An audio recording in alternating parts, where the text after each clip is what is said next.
Good morning, this is the Eager Beaver Show. You are listening to a True North Eager Beaver Media Podcast.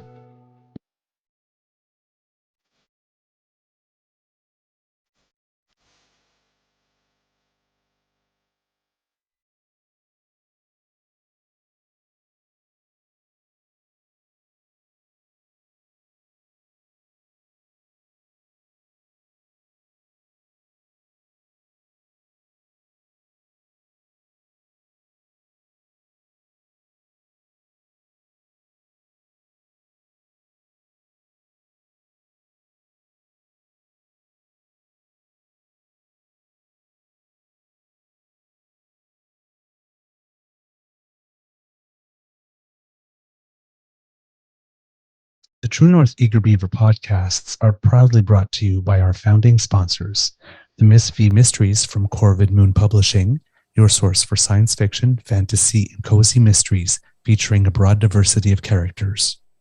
CanadianTarot.com, your uniquely Canadian online eclectic tarot community and forum, and the Peppermaster, hot pepper sauces made from fresh farm ingredients to thrill your taste buds and expand your mind.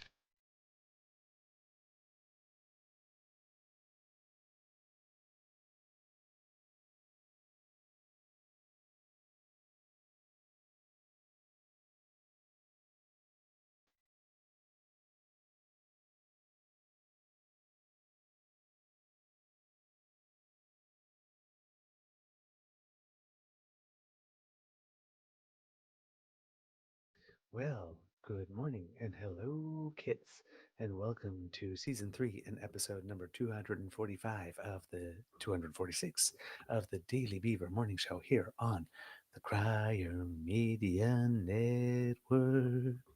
I'm barely audible, I'm told. All right, let's try that again. How's that? Better? Okay. Well, hello, kits, and good morning. Welcome to season 3 and episode number 246 of the Daily Beaver Morning Show here on the Crier Media Network. Yeah. Yeah. All right. Today, recording day is Tuesday, November 7th. 2023, and it looks like it is going to be a gray and windy and rainy day here at the Beaver Lodge. Oh well, it is autumn after all. I'm your host, the Eager Beaver, pronouns he, him, hey, Mr. Beaver, and with me as always is my good friend, Mr. Grizzly. We have a Tuesday morning nibble for you. But before we do anything else, let's say hello. Well, let's thank our sponsors, the Peppermaster, the Miss V Mysteries from Corvid Moon Publishing and CanadianTarot.com. And then ask Mr. Grizzly, how's your mental health today, sir? Well, sir, my mental health, it's actually solid, Yes. which I'm happy to report. Yeah, I'm feeling good. I got a good night's sleep. I had a fairly productive day, a fairly productive evening. I had a little bit of social and leisure time. Yeah, I'm doing pretty good, and kind of happy about that. Not gonna lie, not gonna lie. It's good. It's good to be good, and I don't get to say that very often. So A salad. when I get the chance, I like to take it. Yes. Like a Sorry, rock. I got a Bum, bum, bum, bum, bum. A little Ashford and Simpson. Ah, yes, yes, I, yes, yes. I wish I could say the same thing.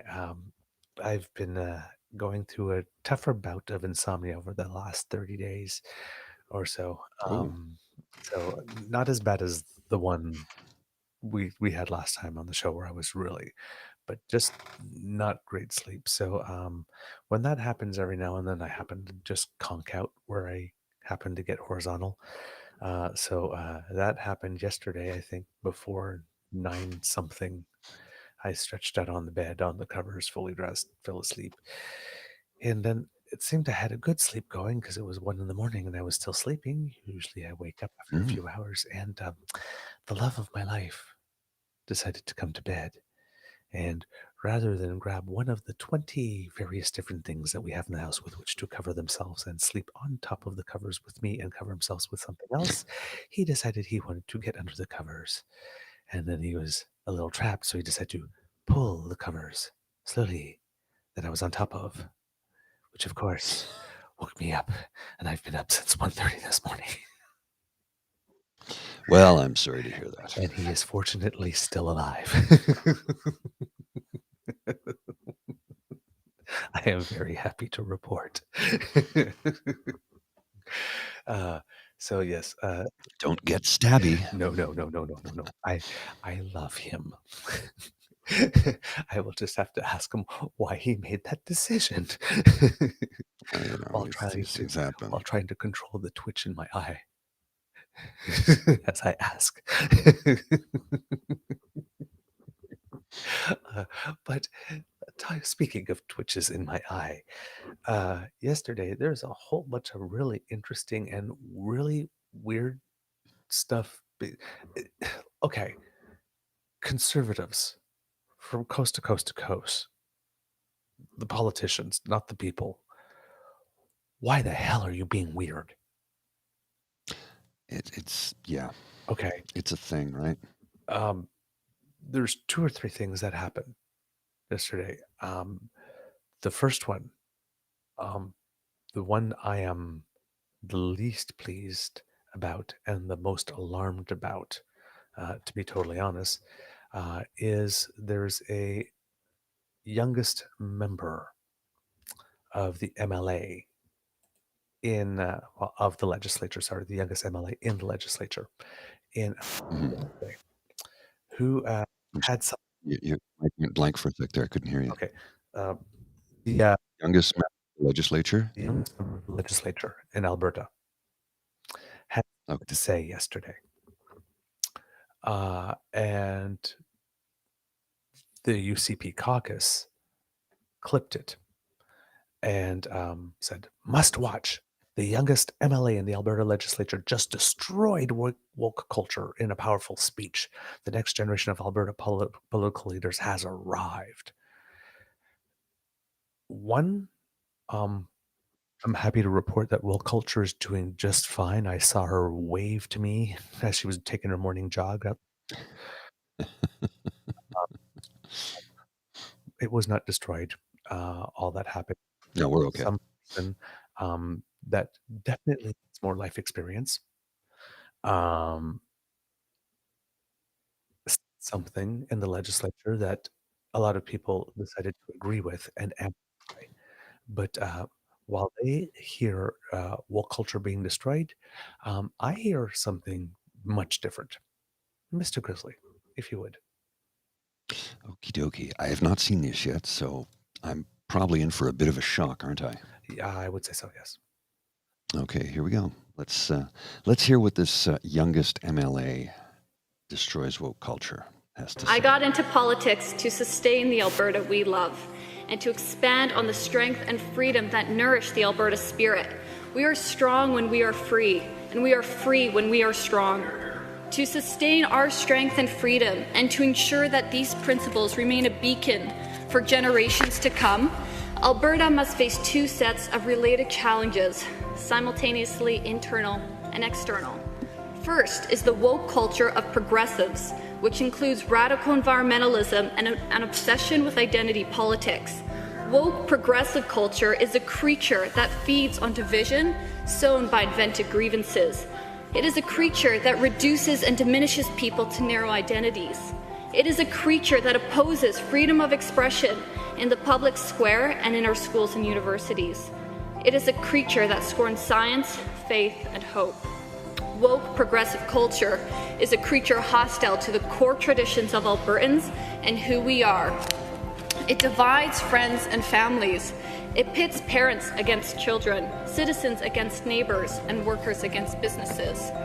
It is a creature that afflicts many, chief among them our friends across the aisle, Mr. Speaker.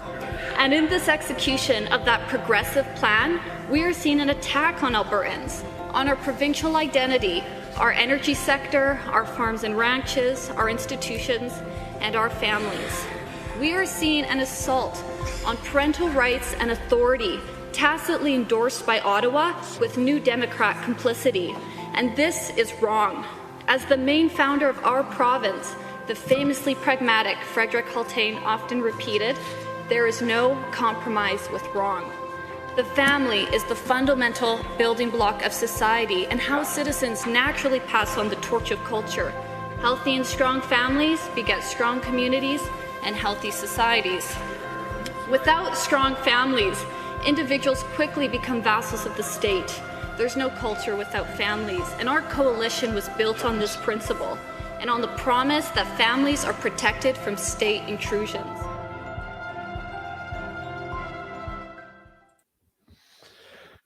What in the Christ did I just fucking watch? Vassals of the state? Yes. That is Chantelle de Jong, the MLA for Chestermere Strathmore. Now, they looked at that and they heard that and they said, yeah, whoa, she just destroyed woke culture. Mohan, there's only one group of people obsessed with pronouns and their identity.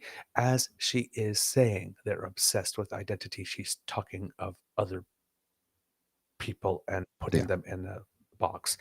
And what I'm hearing is I'm seeing a human being in the legislature, which is the house of all the human beings in that political jurisdiction, standing up, speaking of other human beings that live in that jurisdiction and other human beings who are in that legislature representing other human beings, speaking of them as if they are afflicted with some creature condition, and they represent the biggest internal challenge or threat to the province of Alberta currently. And what do you do with a group of people who are infected with some creature affliction who represent the biggest internal threat to a certain area? Yeah. And they are cheering for this? It's really disturbing. As much must watch. And she actually, in that speech, talks about the people across from her while they're in. Probably looking directly at Janice Irwin. I'll bet you she was. I would not be surprised. Who's indoctrinated here? Yeah, no shit. Well, the statement about woke identity politics, then she says, our provincial identity. Wait, okay, what is that? Yeah, I live in Ottawa, Ontario, Canada. I identify as a Canadian. That's it. Yeah, I live in Ontario, and yeah, I live and love Ottawa, but I identify as a Canadian. That's it. I don't identify as an Ontarian. I'm proud Ontarian. That's bullshit, man. I'm just a Canadian. You want to have a provincial identity, congratulations. You're fully free to do that. But this lady is out of her goddamn mind. She is really, really lost it. She's been indoctrinated into this, I'm going to go with religious right-wing extremism, perhaps? Maybe? I don't know. What do you think, sir? Because what she's saying is just beyond description for me. I'm having a hard time understanding it. It's troublesome, to say the least. She is literally demeaning people in that house. Dehumanizing. Completely. Classic dehumanization. Talking about people as if they're essentially infected zombies. Mm-hmm. And I think we've all seen enough horror movies to know what we do to zombies. Oh, yeah. This is in the week of Remembrance Day coming. In the week of Remembrance Day coming, We have people talking about we have Canadians speaking about other Canadians as if they are less than human, and a political party putting that on the web and saying this is must watch. It's quite disturbing. And cheering and celebrating it. It's really disturbing. This is not normal. No, it's not. This is not normal. Speaking of Not people, normal. oh yeah, not normal. And what you said, like this, what are we first? This clip, Scott Moe. Scott Slow-Mo. Okay. Here we go. Mm, I'm going to try and give me a second here while I gotta prep for this. Okay. All right, here we go. weird today. Premier, last week you said that if the federal government doesn't ban... Oh, great. Of course, now time's out. The spinning circle. Oh, there it is. Okay. Infinite waiting. Yeah, let's try it again. And on carve-outs for natural gas or other heating sources, basically. Well, it just doesn't want to cooperate right now, so I'll give it a minute here. See if it can buffer. All right. Sometimes it's a separate video clip, and I don't know. Sometimes it does that. It's very strange, and it's very upsetting when it does that. There's no reason for it to do that. I can't see anything that might have something to do with it. Yeah, okay. Just looking at the resources in the background here, it's like, whoa, that's an awful lot of stuff going on. Let's see let me shut down a couple of things here so that we can probably do this a little bit better. All right. Give me 2 seconds. So, yesterday, of course, the premiers of the provinces decided they could all get together and agree that the carbon tax should be removed from all forms of home heating, and that the policy was terribly, terribly, terribly unfair.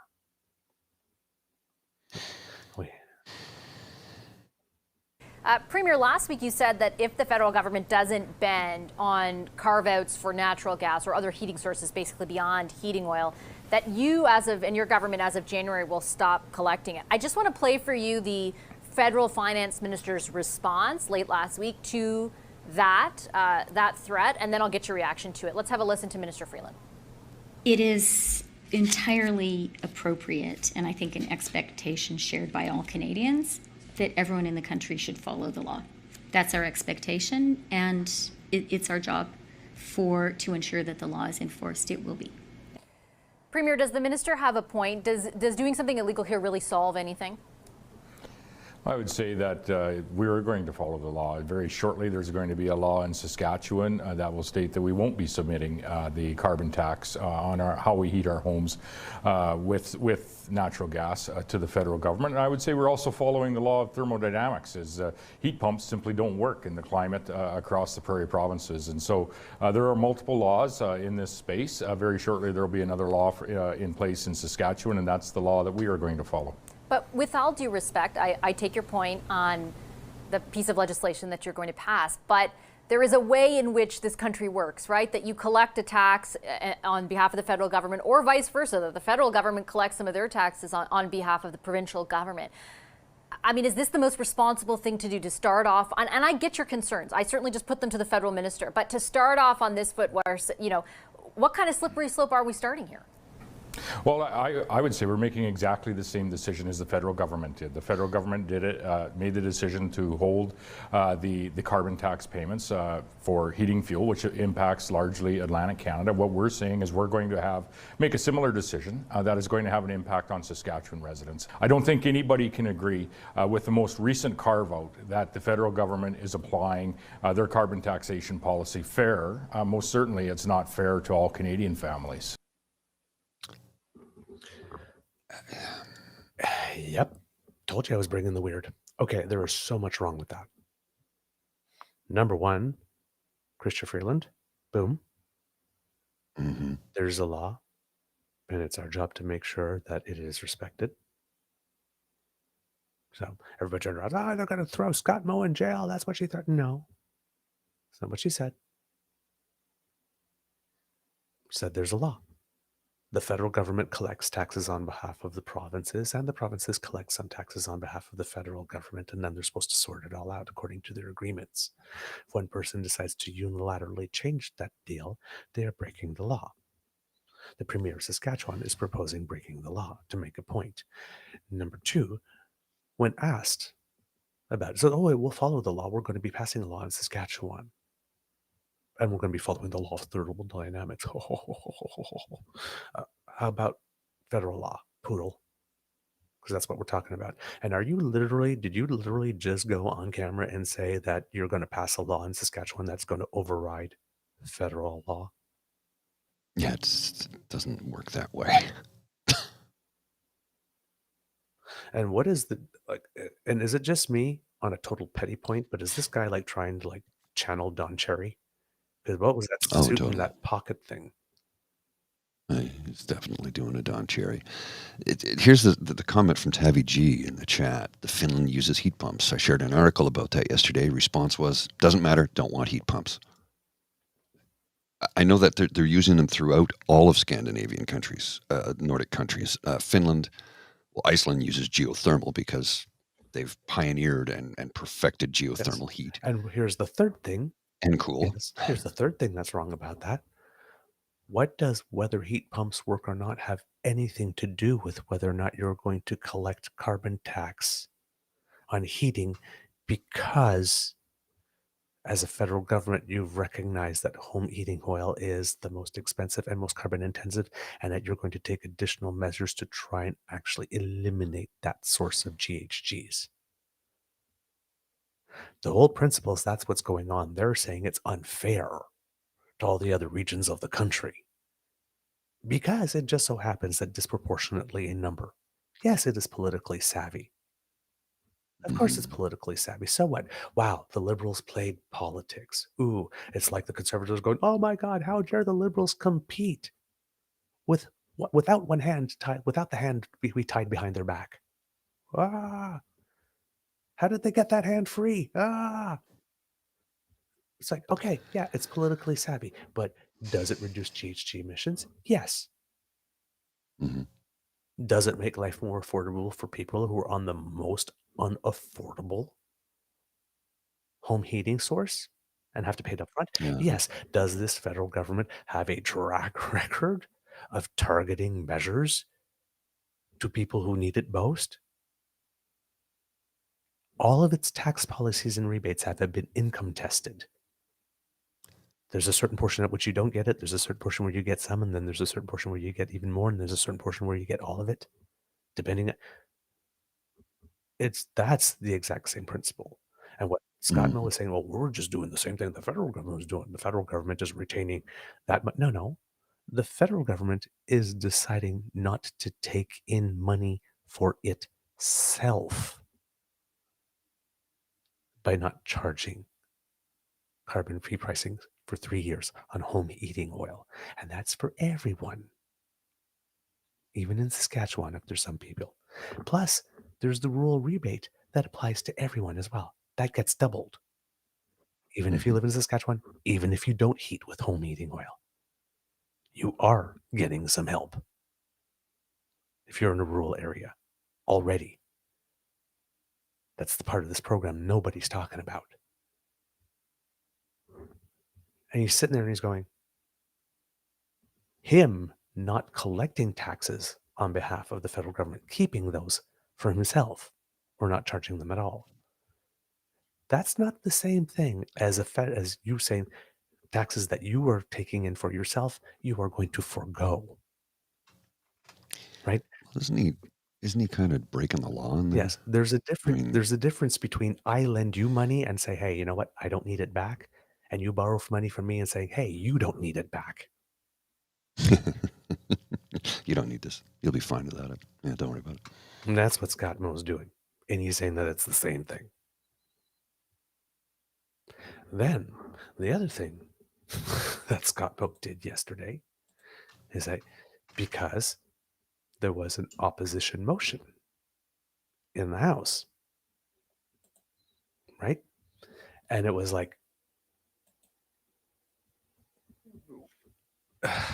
the NDP for some reason, swallowing itself whole, Yes. right? Oh my God, unbelievable. But Scott Moe came back yesterday with something like, oh, well, that motion was defeated only because the Liberals got the help from the Bloc Québécois, a party that wants to break up Canada. Oh, so the vote is not valid because the Bloc Québécois sided with the Liberals. Mhm. But when the bloc sides with the cons, that's okay, right? Right. Because had the Bloc sided with that group, with your side, Mr. Moe, oh, then all of a sudden those Bloc Québécois and all the citizens of Canada who are equal to the citizens of Canada in your province, who are represented in the same damn house. Oh, you would have called that vote a meeting of the minds, a great moment in national unity. Oh, you would have been happy to take our votes then. Oh yeah, they would have been a real party and real votes then, would have they? Right. Mhm. And Just I and how many times was this guy concussed? Because didn't this guy just like months ago pass the Saskatchewan really wants to become Quebec Act? Wasn't there a Saskatchewan First Sovereignty Act? You're yeah. you're uh, you're Saskatchewan wants to leave. Okay. Who are you going to join? this is Where are you going? but this is a move. Where are you going? This is a separation move. What they're doing. There's 1 million people in the province. What are they going to I do? know. But I'm not no longer going to participate in the federation according to the rules, and I'm no longer going to remit you the taxes that are yours or charge them or like that's a Saskatchewan First Act or whatever type move, or like the Alberta First Act or whatever, right? That's the type of thing. It's like I'm Mhm. separating. I'm no longer participating. I protest. I whatever. It's like 170 people in the province of Saskatchewan. Please tell me, how are you going to support yourselves? he's going to pass an unconstitutional law. Yeah. And then he says he's going to follow it, and therefore he will be following the law. I am. He sounds like Trump. Speaking of him. Pretty good segue, right? Yes. Not bad. Not bad. He testified yesterday. And it was a what do they say in the trades? A shit show. Everything you expected it to be. Everything you expected to be. He was agitated. He was asked a question. He went on a long speech, didn't try to answer. He is still in court trying to defend the fact that he did not commit fraud when the judge has already decided that and issued a summary judgment. Yeah. It's like, no. That part's been proven, sweetie. Right now we're just discussing how much fraud was it actually. How much you need to pay. And how much you need to pay could be up to $250 million, and plus losing all your certificates. In fact, you've actually already lost some of your certificates to operate because the fraud was so obviously, it was proven that you didn't need to do it anymore. Now, this is not a jury case. This is a judge alone case. And Trump keeps on insulting the judge. Bold move, Cotton, as you keep on saying. Let's see how this plays out. It led to the judge actually saying, quote, I beseech you to control him if you can, and if you can't, I will. I will excuse him and draw every negative inference I can. Pretty heavy duty, if you ask me. Yes, Judge Arthur Engeron said to Trump's lawyers. And it seems that you can tell this is getting to Trump because, and I'm going to read this, it was from Beau of the Fifth Column reporting, but this is the way he put it. Trump treated it very much like a campaign stop. The statements he was making were not for the courtroom, they were for public consumption. At one point, he was asked about a document, and he said that, he was too busy with China and Russia and trying to keep our country safe. And then he was reminded that he wasn't actually president during the period in 2021, that this It just didn't go well, is the way he put it. Dude can't keep his lies straight. And here's the thing, right? Because when you're speaking to the news or on the news, it comes with fact check, but it usually doesn't come with instant fact checkers. Well, that's not the case in a courtroom because people come No, prepared. there's somebody there. And unlike TV or in the news, that which can be shown and that which is known, and only that which can be shown and which is known, is admissible in a courtroom. And Trump's classic behavior is about not showing anything and trying to keep everything hidden. Bad. You do that, you go to the box, 2 minutes by yourself, and you feel shame. I mean, because I had to cut the last part off because they're not going to get. He doesn't get to go free. Well played, sir. Thank you. So it seems that he is trying to provoke the judges into getting so mad that they commit some type of error, which would then give him grounds for appeal, which probably explains why the judges have been bending over backwards like Cirque du Soleil contortionists to give him every freaking courtesy when his cheek should have been pressed up against a wall and he should be wearing silver bracelets and be in jail by now. Mhm. Yes. So, and then, so he's not going well. You know that this case is probably going to end up very badly for him. And he still has to suffer the indignity of Ivanka testifying after him. I'm sure that was scheduled just right. The two boys, right? They testified first. But his little princess, who was too busy to come and testify during the weekdays, knowing that court usually doesn't sit on weekends. Mm-hmm. Yes. Now that, well, I'm not sure if Daddy has to keep on testifying because apparently it takes him 20 minutes to answer one question. And they got a lot of questions for him. Complications. Yes, complications. But it does appear that somewhere along the way, Trump did admit that he did see some of those documents along the way, and that he approved a few of them and stuff like that. So it's not that he's never seen them and only left that up to other people and totally relied on them. So he kind of undercut himself. Eventually, in some of the answers, he had to drop a little actual truth. He was just trying to imagine that, hide it all under a mountain of the rest. That should be interesting to stay tuned and see how that happens. See what happens. Because, oh, man. Back to Canada. In the House of Commons. Yesterday, there was a vote, as we mentioned. There was a motion. It was just an opposition motion. And it was the motion text that given the government has announced a temporary 3-year pause to the federal carbon tax on home heating oil, the House call on the government to extend that pause to all forms of home heating. The sponsor of that motion was the Honorable Pierre Poilievre, Conservative. It was defeated. The nays 186, the yays 136. There were 4 paired votes. But if you go to Open Parliament and look at the vote detail, there was only 2 Conservatives who weren't there, but their votes were paired, so they got a proxy. The NDP voted for it, which boggles the mind. But then again, if you understand that the majority or a good chunk of NDP seats are actually in rural areas. Mm-hmm.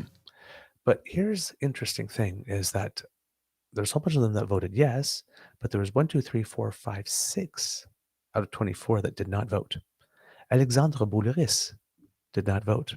but I believe he's in a metropolitan Montreal riding. Don Davies didn't vote.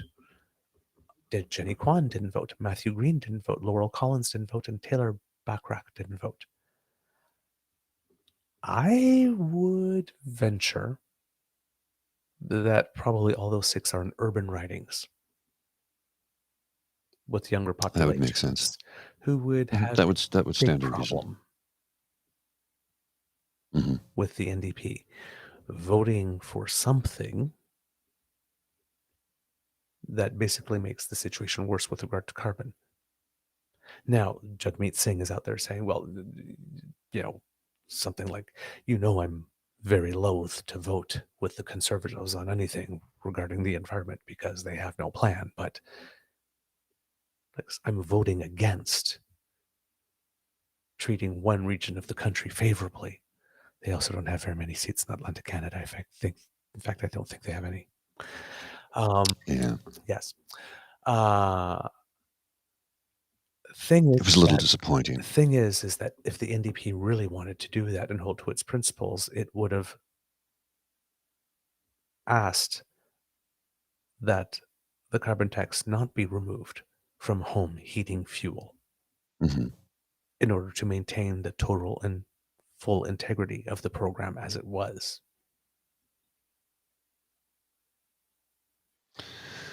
Not lower the bar for everyone else.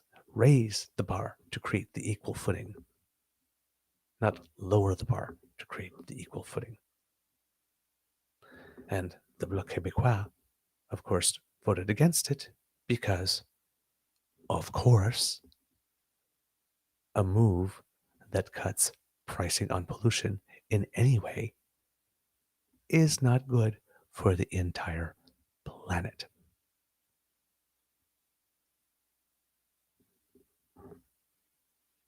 Not because he's a separatist, not because he wants Canada to fail, because of fact. Pretty simple, right? Actual fact. Not rocket surgery. Not rocket appliances. The contortions required. The contortions required. Incredible. Just incredible. Oh, man. I don't know.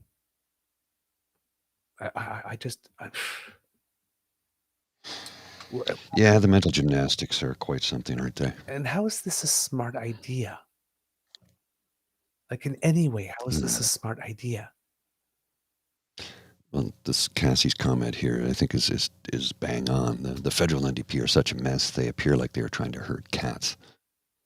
Yeah. I mean, when the leader of the party is repeating conservative Reform Party talking points and blaming Justin Trudeau for provincial jurisdiction, dude, you know better than that. Do better than that. And of course, yesterday when the premiers of the provinces were meeting, I think it was it Doug Ford? It might have been Doug Ford who said, federal government, stop giving money to municipalities. Give it to us, the province, so we can dole it out as we see fit. But the municipalities are the ones who are actually responsible for building housing because the province hasn't built anything in decades. And my friend, that's you knew exactly where I was going because that indeed was the last bit of weird yesterday. Doug Ford. I mean, oh my God. Talk about undercutting everything, all the work that you have just done. How many disastrous press conferences has this guy had? This claiming, but it's because we have to build homes. It's because we have to build homes. We have to build those 1.5 million homes. I will leave no stone unturned. I will work the phone 24/7 because my heart bleeds. Yeah.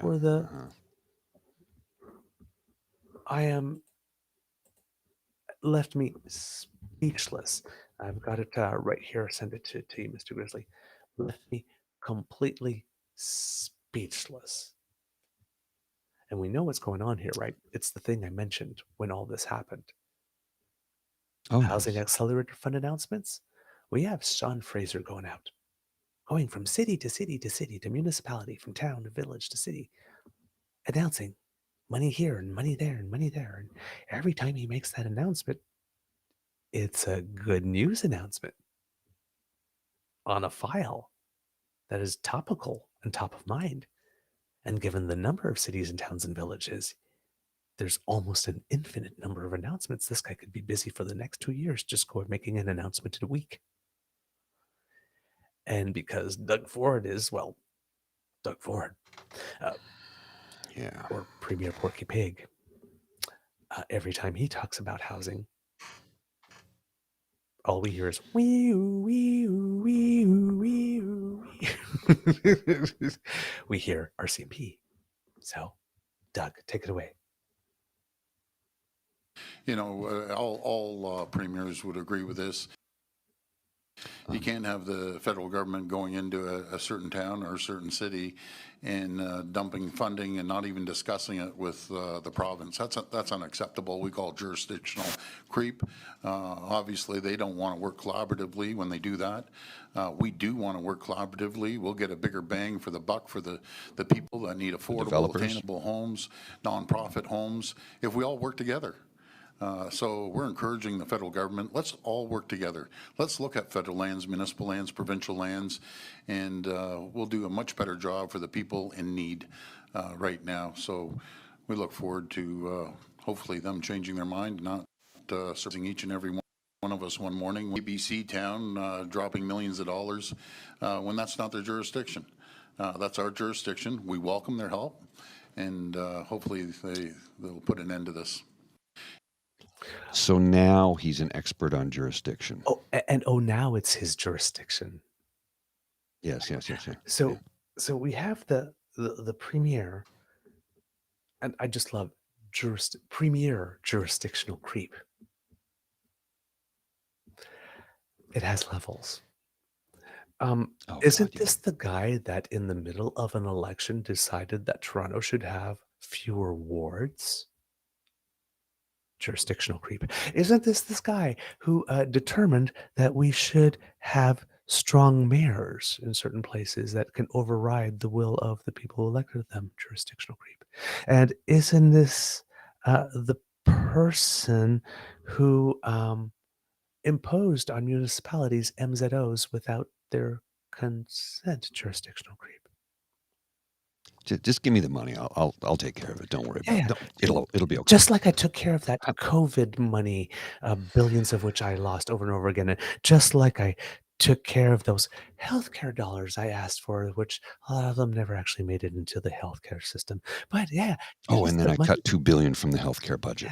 Yeah. But give us the money to build the houses, to build the types of housing that we've refused to build all the time and that we rail against because it's costly, bloated government social programs that we don't believe in. And trust us that we'll get it to the exact same places we got it before with the COVID money and the health money.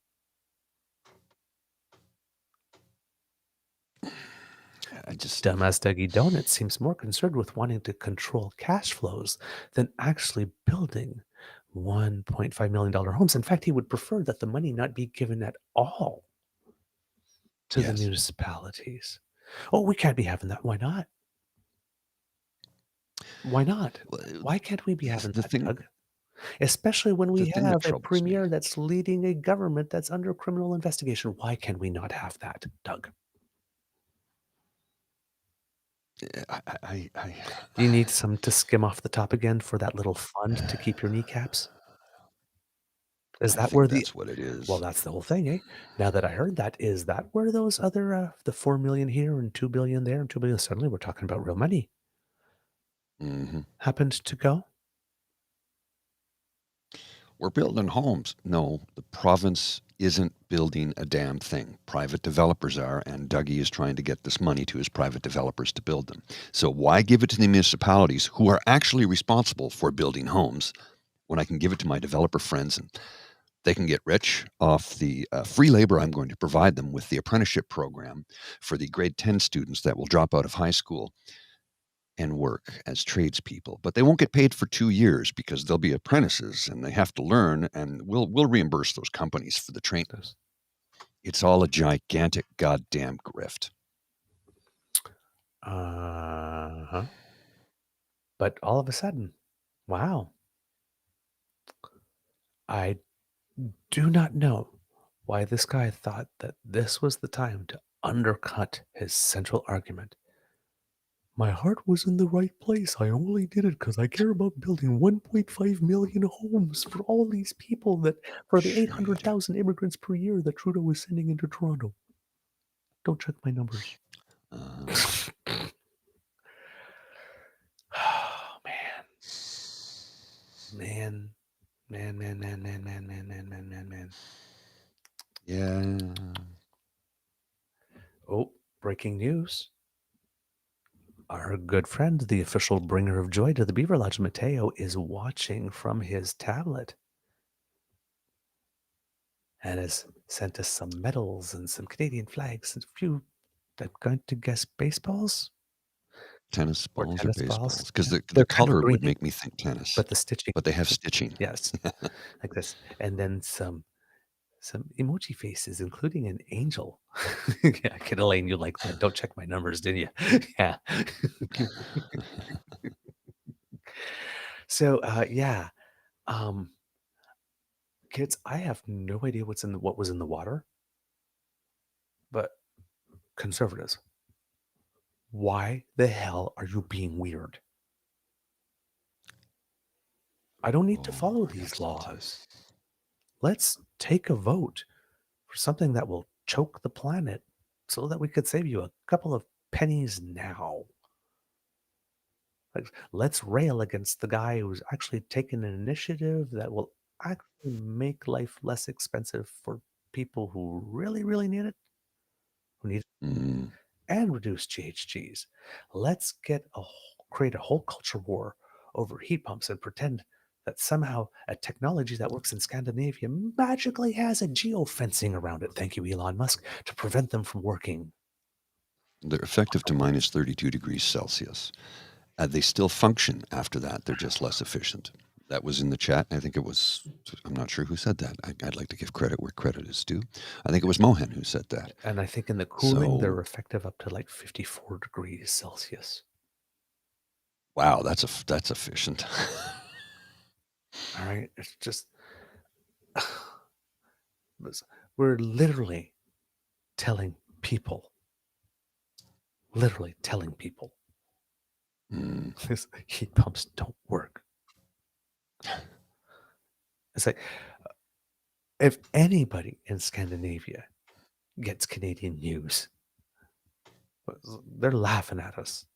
Oh yeah, no, I have friends throughout Norway, friends in Finland. Do I know anybody in Sweden? I don't know if I know anybody in Sweden. Well, Pardon? Emil, we haven't met, but yeah, that's right, Emil. Yeah. I forgot about. I'm sorry, Emil. He doesn't join because it's like very early in the morning over there for him, or late. I don't know what time. It's different time. 6 hours later, it's like 6 hours ahead. Yeah, so it's afternoon. Sorry. It was when we were doing the Friday night shows. He would join in, and that was late for him. So I gotta. Yep. Don't ask me to do math. I'm not a good math person. Well, hey, maybe you're a conservative. Oh, sorry. Did we just learn something? Conservatives can't math. They can't compare prices of a turkey year after year. They take 4 years of carbon pricing and compare it to a 1 year inflation rate. Yes. And let's remember, many of them are against vaccinations and apparently hygiene, according to this lady, whoever she is. Did you know that literally no animals wash their hands and they are fine? They eat off the ground where other animals poop. How dumb are we to think that we needed soap and hand sanitizer to survive as a species? Oh my dear Lord.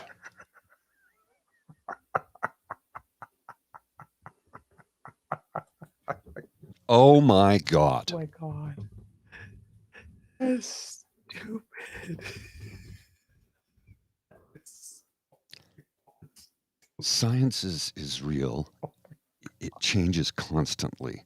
Some of the things are solid, like gravity doesn't change. Gravity's a thing. It always stays the same. We need oxygen to breathe and water to survive. Right. Good What? personal hygiene is what has kept us alive. It's what stopped the plague from spreading. I just... And then one more, you reminded me, one more bout of conservatives being weird, Mr. Grizzly. Oh, yes. May I Let's have a introduce you, look at kids, this. if you have not met him, to the finance minister of the wannabe independent Republic of Alberta, telling you without telling you why it is he absolutely most definitely should not be in charge of setting up an APP, Mr. Grizzly. Okay, here we go. Here we go. Let's have a look at this. Something just came to me, and I'll share it with you too. I think Alberta should pursue a subsidy where we will help if Albertans want to convert from natural gas to home heating oil. Maybe we'll help with one-time costs to pursue that. If this is such sharp policy, maybe we should follow suit. Well, I mean, it's only a 3-year exemption, or so they say, and there's actually more people outside of Atlantic Canada. When you look at the people in Ontario, the North, and Western Canada, I know it doesn't apply to Alberta in any meaningful way, who burn home heating oil, if you look at the math provided. So it is a national program. Something just came to me, and I'll share it with you too. Wow. I think Just picture Danielle's voice. Something came to me. What if we just decided to allow for a subsidy to help people transition to home heating fuel? Okay.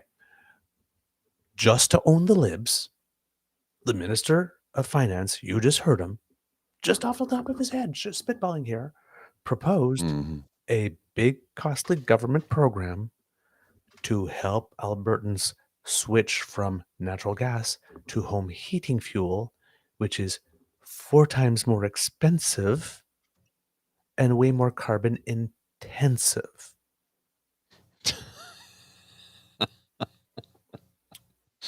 Dale Smith. Nate Horner saying Alberta will provide a subsidy for people who want to convert from natural gas to home heating oil so they don't have to pay the carbon price. Heating oil is 4 times as expensive as natural gas, so you're paying more for spite. What a goddamn child. I couldn't agree with Dale on that more. My eyes. Oh my God. That was so stupid. My eyes twitching. I just... Really? 4 times? Hey, here's a deal for you, Albertans. They don't math very well, do they? Oh my God. God.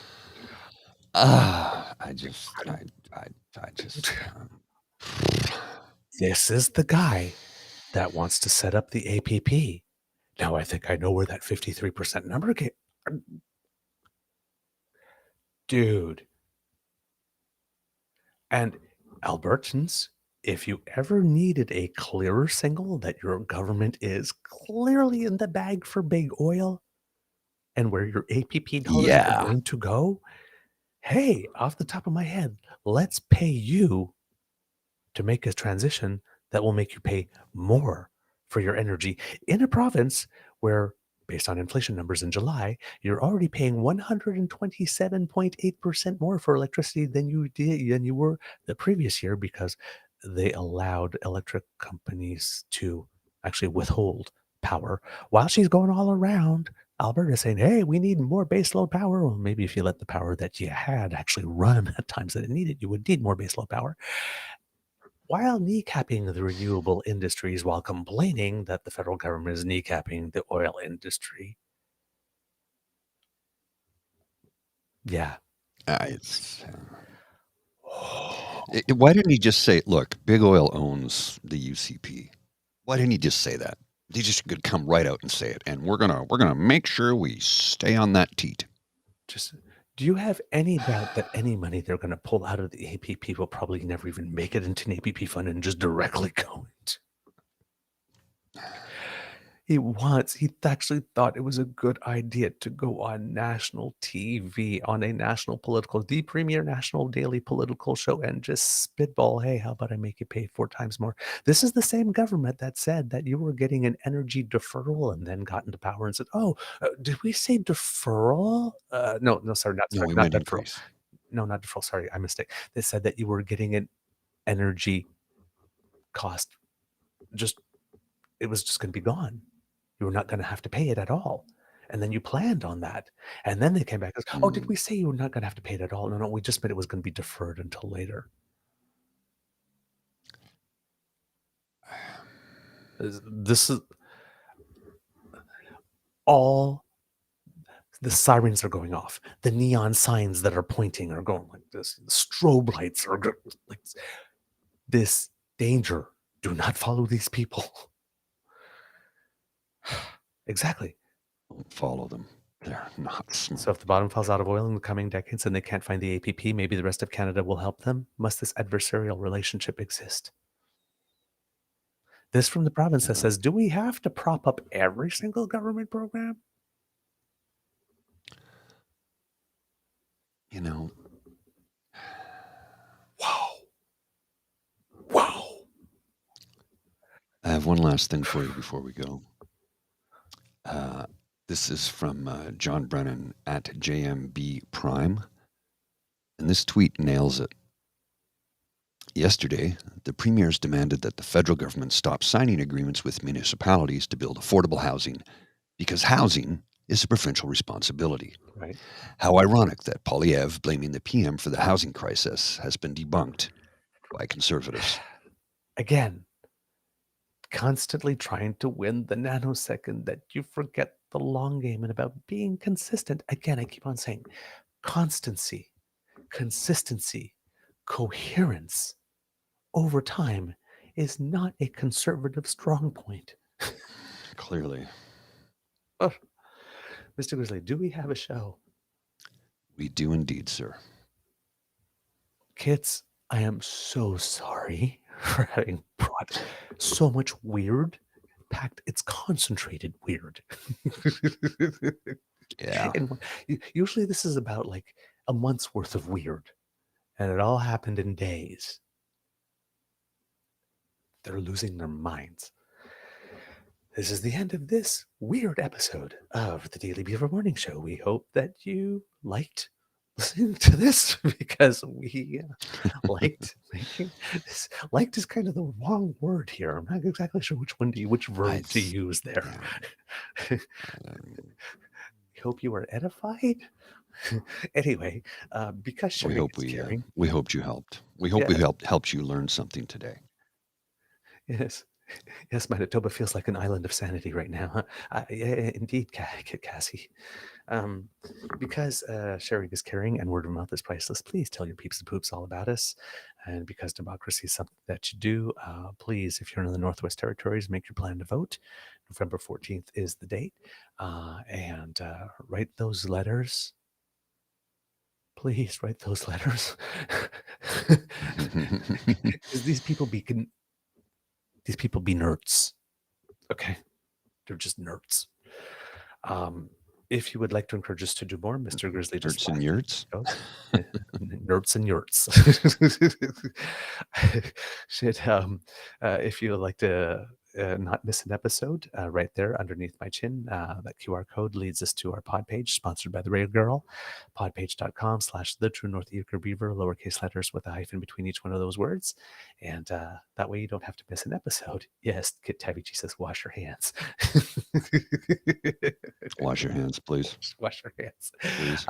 If you would like to... for the good of all of us. Yes.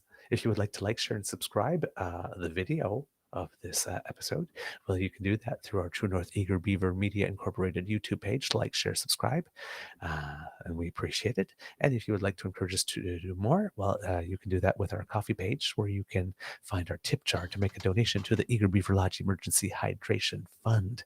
Yes, and we say a big thank you to the best damn fam in all of podcasting for all your help. That quickly brings you to our coffee page. That's ko-fi.com/eagerbeaver, lowercase letters, all in one word. From the Beaver Lodge, this is your Eager Beaver saying, it could be a weird world out there, kids, so please be normal and kind with yourselves. Mr. Grizzly, some words of wisdom, please. You know, I had a thought earlier, and I just, I'm just I don't know, man. Here, look, I've got this for you.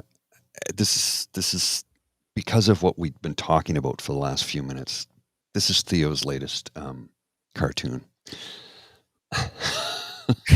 An armored truck full of money driving away, running over a beaver. Ottawa is squeezing us. Yep.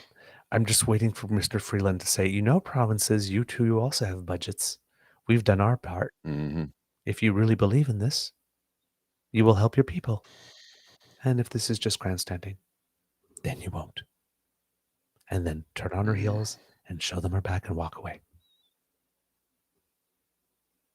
Yeah. We don't live at the Palm View Motel. Stop looking up with your palms up. Use some of your own damn money. Bootstrap it? Yep. Bootstrap it. Mr. Grizzly, roll the credits.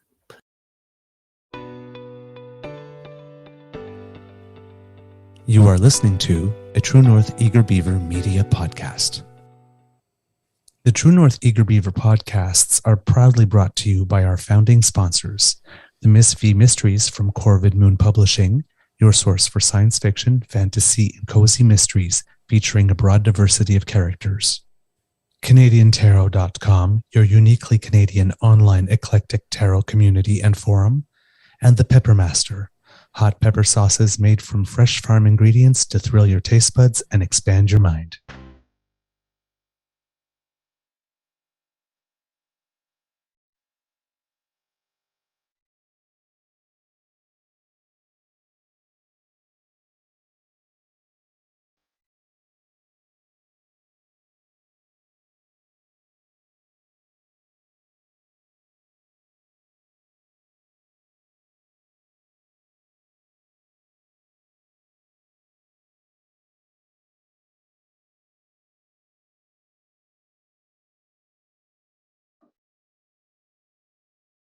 Oh, where did Mr. Grizzly go? Oh, there he is.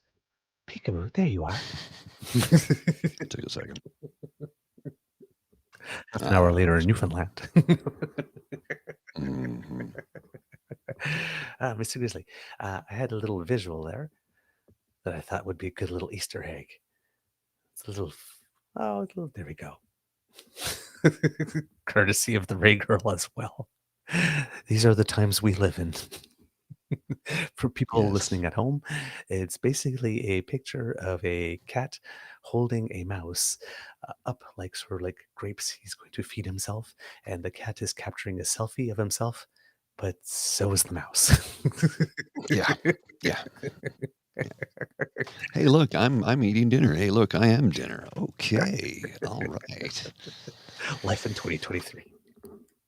Oh, see ya.